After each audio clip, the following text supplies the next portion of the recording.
फसल। एक गांव में रामू नाम का एक गरीब किसान रहता था। रामू एक बहुत ही धनवान जमींदार गोपाल दास के खेत में काम करता था। गोपाल दास बहुत ही लालची और खुदगर्ज इंसान था। गोपाल दास हर रोज अपने मुंशी सेतु के साथ खेत का चक्कर लगाने जाता था। एक दिन खेत में चलते वक्त गोपाल दास की नजर मुस्कुराते हुए रामू पर पड़ी। रामू को खुशी से मुस्कुराता देख वो उसे पूछता है, क्या बात है रामू, आज बड़े ही खुश लग रहे हो। वही तो बात है मालिक कि कोई बात नहीं है। रामू की ये बात सुनकर गोपाल दास सोच में पड़ जाता है कि उसके पास इतना धन संपत्ति होने के बाद भी वो उस किसान जितना खुश क्यों नहीं है, और उस किसान के पास कुछ ना होकर भी वो इतना खुश कैसे। गोपाल दास से रामू की खुशी देखी नहीं जाती और वो उसे काम से निकालने की सोचता है। हमें उस रामू की जरूरत नहीं है। तुम एक काम करो, रामू को काम से निकाल दो। हैं? रामू? वो तो बहुत ही मेहनती आदमी है मालिक, उसे क्यों? सेतु जितना बोला गया है बस उतना करो। गोपाल दास की बात सुन सेतु ये बात रामू से कहता है। ओ रामू सुनो, तुम कल से काम पर मत आना, तुम्हारा हिसाब किताब कर लिया है, जमींदार जी के घर जाके ले लेना।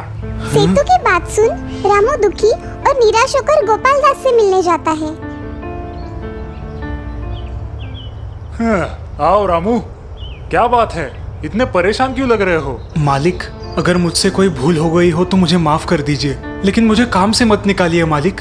गोपाल दास रामू की कोई भी बात नहीं सुनता और उसे सिर्फ एक छोटी थैली अनाज देकर वापस भेज देता है। रामू बिना कुछ कहे वहाँ से निराश होकर निकल जाता है। तभी उसे रास्ते में एक गरीब बूढ़ा मिलता है। श्रीमान, मैं बहुत दिनों से भूखा हूँ, क्या आपके पास कुछ है?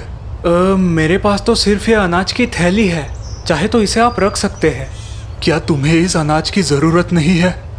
जी, मैं एक किसान हूँ और लोगों की भूख मिटाना मेरा धर्म है, आप इसे रख लीजिए, मुझसे ज्यादा तो इसकी आपको जरूरत है। ये कहकर वो वहाँ से चला जाता है।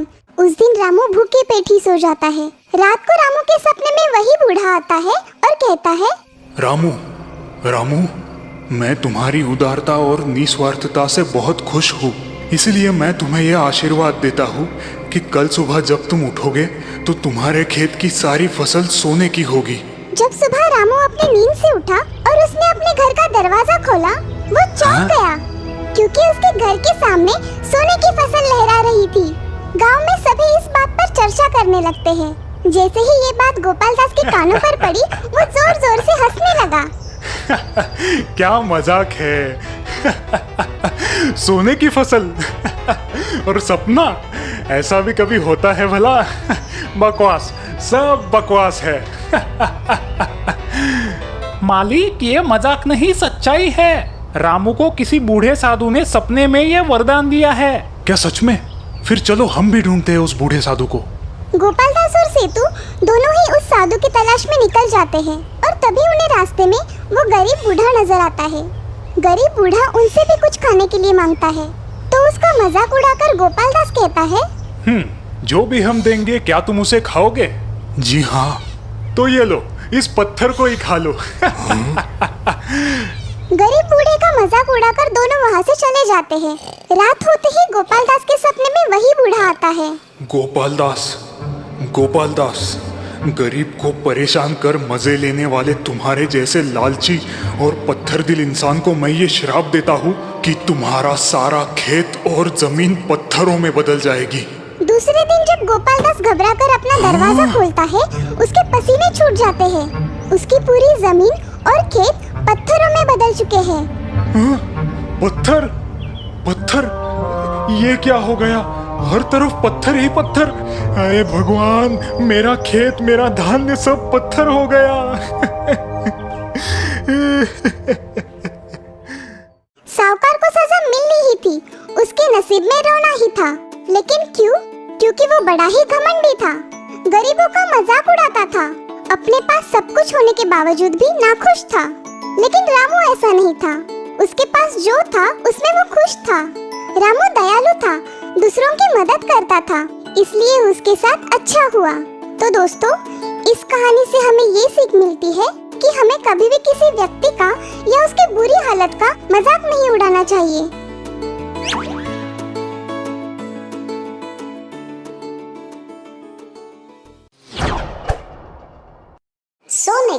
पंछी। कई वर्षों पहले एक राजा था जिसके राज्य में एक अनोखा सेब का पेड़ था। वो सबसे अलग इसलिए था क्योंकि उस पर सोने के सेब लगते थे। राजा का एक वफादार माली हर रोज उन सेबों को गिनता था और राजा को बताता था। लेकिन एक दिन अचानक एक सेब चोरी हो गया। माली से ये वार्ता सुनकर राजा क्रोधित हुआ। चोर को हम जरूर सजा देंगे। उस रात माली ने अपने बड़े बेटे को सेब की रखवाली करने के लिए रखा, लेकिन बीच रात में ही वो सो गया। दूसरे दिन सुबह फिर से एक सेब कम था। आज मैं अपने दूसरे बेटे को सुरक्षा के लिए रखूंगा। ठीक है। रात हो गई और माली का दूसरा लड़का भी सो गया। दूसरे दिन फिर से एक सेब कम था। अब मालिक के तीसरे और सबसे छोटे बेटे ने पहरेदारी की जिम्मेदारी ली। रात हो गई। मालिक का तीसरा बेटा अपने काम में लग गया। आओ सेब चोरो, अब आके दिखाओ। थोड़ी देर बाद जैसे ही गहरी रात हो गई, तभी अचानक कुछ पत्तों की आवाज आने लगी। उसने देखा कि एक सोने का पंछी सेब तोड़ने लगा। माली के बेटे ने बिना वक्त गवाए तुरंत निशाना लगाया और तीर चलाया, लेकिन उससे पंछी को कुछ नुकसान नहीं हुआ। सिर्फ एक सोने का पर उसकी पूंछ से गिरा और पंछी उड़ गया।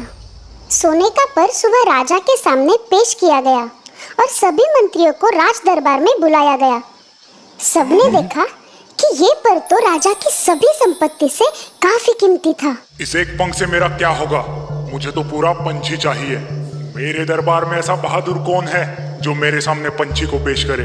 माली का बड़ा बेटा आगे आया और उसने इसकी जिम्मेदारी उठाई। शाबाश। माली का बड़ा बेटा जंगल की ओर उस सोने के पंछी की तलाश में चल पड़ा। वो जंगल के रास्ते गुजर रहा था, तभी बीच में उसने एक लोमड़ी को देखा। उसे देखकर लड़के ने अपने तीर से उस पर निशाना लगाया। कृपा करके मुझे मत मारो, मैं तुम्हारे काम आ सकती हूँ। तुम उस सोने के पंछी की तलाश में निकले हो ना? हाँ। मेरी बात ध्यान से सुनो। तुम यहाँ से सीधे चलते चलते शाम तक एक गांव में पहुँचोगे, जहाँ तुम्हें एक बहुत बड़ी और खूबसूरत हवेली दिखाई पड़ेगी और उसके ठीक सामने एक झोपड़ी दिखाई देगी। तुम रात को ठहरने के लिए उस झोपड़ी को चुनना। माली का बेटा थोड़ी सोच में पड़ा। उसे लगा ये लोमड़ी की कोई चाल होगी, इसलिए उसने लोमड़ी पर तीर चलाया, लेकिन वो चूक गया और लोमड़ी वहां से भाग निकली। माली का बेटा अपने रास्ते चल पड़ा। आगे जाकर उसे महल और झोपड़ी दिखाई दी जो बिल्कुल लोमड़ी ने बताई वैसी ही थी। उसने देखा कि महल की तरफ लोग गा रहे थे, झूम रहे थे, बढ़िया खाना खा रहे थे। वहीं दूसरी तरफ गरीबी और उदासीनता नजर आ रही थी। ये देखकर उसने सोचा, अगर मैं इस झोपड़ी वाले घर की तरफ गया तो ये मेरी बहुत बड़ी बेवकूफ़ी होगी। इसीलिए वो महल की तरफ गया, जहाँ उसने खाया पिया और आराम किया। वो उस पंछी और अपने राज्य को भूल गया था। इसी बीच बहुत समय बीत गया, लेकिन बड़ा बेटा वापस नहीं आया। इसीलिए दूसरा बेटा कार्य के लिए चल पड़ा। उसका भी यही अंजाम हुआ।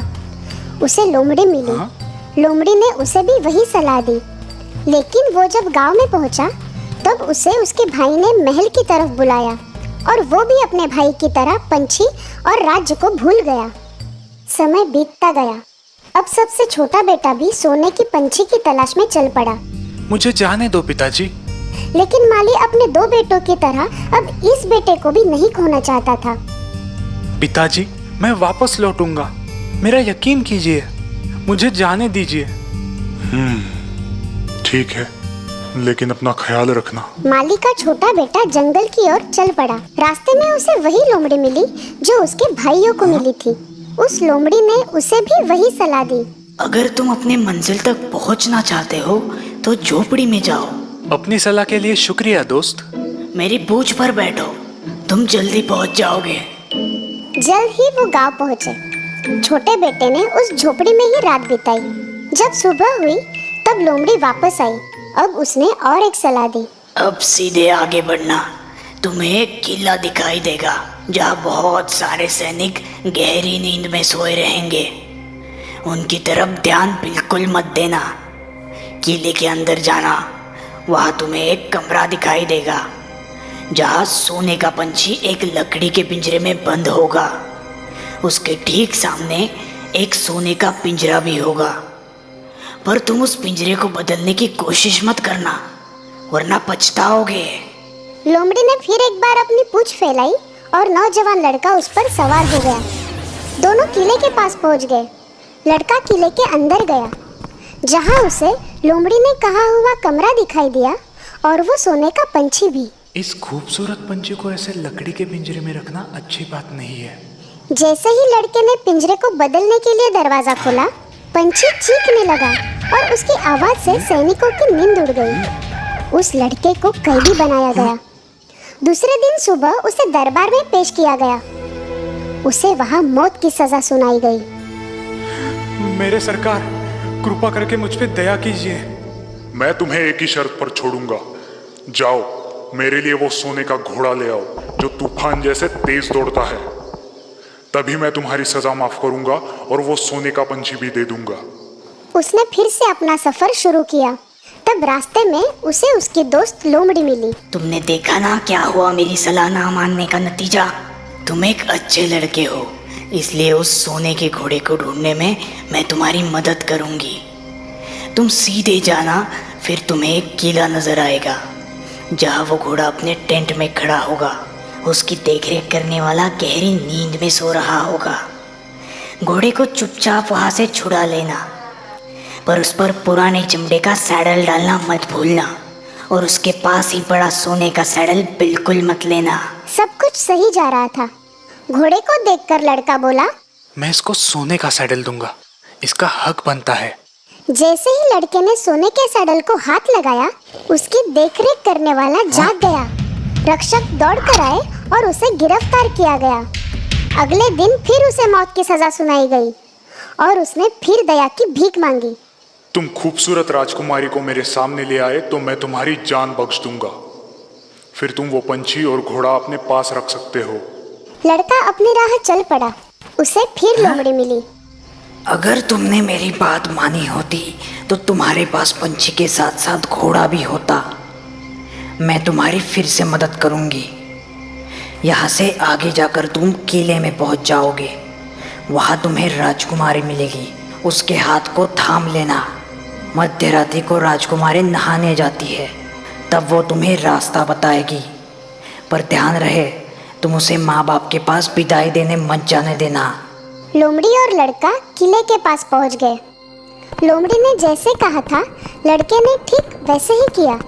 मध्य रात्रि को राजकुमारी के साथ निकला, लेकिन निकलते निकलते लड़की ने रोते हुए कहा कि वो अपने पिता से मिलना चाहती है। आखिर लड़के ने उसकी बात मान ली, लेकिन जैसे ही वो अपने पिता से मिलने आई, लड़के को फिर से बंदी बनाया गया। तुम मेरी बेटी को तब तक नहीं ले जा सकते जब तक तुम सामने वाले पहाड़ को 8 दिन में तोड़कर नहीं हटा दे। वो पहाड़ इतना विशाल था कि वो अकेले ये काम नहीं कर सकता था। 7 दिन होने के बाद भी वो पहाड़ का कुछ ही हिस्सा तोड़ पाया। निराश होकर वो बैठा ही था, तभी अचानक उसकी दोस्त लोमड़ी वहां पर आ गई। तुम सो जाओ, मैं ये तुम्हारा काम कर देती हूँ। और सुबह होते ही पहाड़ गायब था। राजा ने खुश होकर उसे अपनी बेटी सौंप दी। नौजवान और राजकुमारी वहां से चल पड़े। रास्ते में उसकी मुलाकात फिर लोमड़ी से हुई।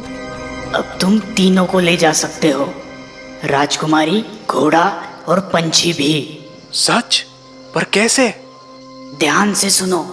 तुम राजा के पास जाओ और उसे राजकुमारी दे दो, वो बहुत खुश होगा। फिर तुम घोड़े पर सवार होना और उनसे विदा लेना। राजकुमारी से आखिर में हाथ मिलाना और तभी झट से उस घोड़े पर बैठना और जितना तेज हो सके वहां से निकलना। उसके बाद दूसरे किले में जाना जहाँ पंछी है। मैं राजकुमारी के साथ बाहर रुकूंगी। तुम घोड़े को दयालु राजा को दिखाना, फिर वो पंछी को बाहर ले आएगा। उससे पंछी देखने के लिए मांगना। जैसे ही तुम्हारे हाथ में पंछी आएगा, तुम वहां से निकल जाना। जैसे लोमड़ी ने कहा, सब कुछ वैसे ही हुआ। तुम्हारा शुक्रिया मेरी प्यारी दोस्त। तुम्हारे बिना मैं कुछ नहीं कर पाता। बोलो, मैं तुम्हारे लिए क्या कर सकता हूँ? ऐसी बात है तो मुझे खत्म कर दो। क्या? मैं ऐसा नहीं कर सकता। तुम मेरी दोस्त हो। ठीक है, जैसी तुम्हारी मर्जी, लेकिन मैं तुम्हें एक सलाह देती हूँ। 2 बातों को हमेशा याद रखना। वापस लौटते वक्त किसी की भी मदद मत करना और फिरौती मत देना। और याद रहे, नदी के किनारे बिल्कुल मत बैठना। वो राजकुमारी के साथ सवारी करते हुए उस गांव में पहुंचा जहां उसके दोनों भाई थे। वहां 2 आदमियों को फांसी होने वाली थी। उसने देखा कि वो 2 आदमी उसके भाई थे जो अब चोर बन गए थे। रुको, मेरे सारे पैसे ले लो, पर मेरे भाइयों को छोड़ दो। अपने भाइयों को छुड़ाने के बाद वो सभी जंगल से जा रहे थे। तभी दोनों भाइयों ने नदी के किनारे बैठकर कुछ खाने की सोची। इसी दौरान छोटा भाई लोमड़ी की सलाह भूल गया और इससे पहले कि वो कुछ सोचता, उसके दोनों भाइयों ने उसे नदी में ढकेल दिया। फिर राजकुमारी, घोड़ा और पंछी के साथ वो अपने राज्य के राजा के पास पहुंच गए। महाराज की जय हो। महाराज, हम सोने के पंछी को ले आए हैं। हमने हमारी मेहनत से उसे जीता है। फिर शाही जश्न की तैयारी की गई, लेकिन इस बार घोड़े ने कुछ नहीं खाया, पंछी ने गाना नहीं गाया और राजकुमारी तो रोने लगी। छोटा बेटा नदी में गिर गया था, लेकिन किस्मत से नदी सूखी थी। लेकिन नदी का किनारा इतना सीधा था कि वो ऊपर नहीं आ पा रहा था। तभी उसकी दोस्त लोमड़ी फिर से वहां आ गई। अगर तुमने मेरी बात याद रखी होती तो आज ये हालत नहीं होती। फिर भी तुम मेरे दोस्त हो, मैं तुम्हें यहाँ नहीं छोड़ सकती, इसलिए मेरी पूंछ जल्दी से कस के पकड़ो। तुम्हारे भाइयों ने तुम्हारे लिए पहरेदार रखे हैं, वो तुम्हें देखते ही मार देंगे। फिर लड़के ने एक गरीब आदमी का वेश धारण किया और राजा के दरबार में पहुंच गया। जैसे ही घोड़े ने उसे देखा, उसने खाना शुरू किया, पंछी ने गाना शुरू किया, राजकुमारी ने रोना बंद किया। फिर वो राजा के पास गया और पूरी हकीकत बता दी। उन दोनों भाइयों को सजा दी गई और छोटे बेटे को राजकुमारी वापस मिल गई। जब राजा का देहांत हो गया, तब माली के छोटे लड़के को राज्य का राजा बनाया गया। कुछ दिन गुजर जाने के बाद एक दिन वो जंगल की ओर गया। वहाँ उसे उसकी दोस्त लोमड़ी मिली। उसने फिर लड़के से गुजारिश की कि वो उसे खत्म करे। मेरे प्यारे दोस्त, मुझ पर कृपा करो और मुझे खत्म करो, मुझे मुक्ति दिला दो। छोटे बेटे ने दुखी मन से हाँ कर दिया। जैसे ही लोमड़ी की मौत हुई, वो एक आदमी में बदल गई। वो आदमी और कोई नहीं बल्कि राजकुमारी का भाई था, जो पिछले कई सालों से गुम था। तो दोस्तों, इस कहानी से हमें ये सीख मिलती है कि मंजिल की ओर बढ़ते हुए रास्ते में कई कठिनाइयाँ आती हैं, पर हमें पूरी लगन से चलते रहना चाहिए, अन्यथा हम अपनी राह से भटक सकते हैं।